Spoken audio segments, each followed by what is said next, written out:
సంక్రాంతి ఎందుకు జరుపుకుంటారో చిన్న కథ. ఒకప్పుడు సూర్యపురం అనే అందమైన పల్లె ఉండేది.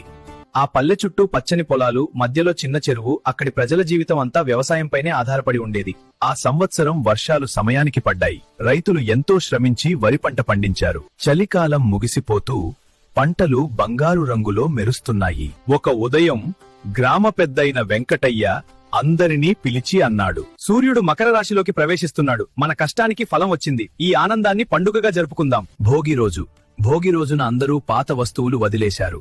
మంట చుట్టూ కుటుంబమంతా చేరి పాత బాధలు పోయి కొత్త ఆశలు రావాలి. సంక్రాంతి రోజున అమ్మలు కొత్త బియ్యంతో తీపి పొంగలి వండారు. ఇళ్ల ముందు రంగురంగుల ముగ్గులు వేశారు.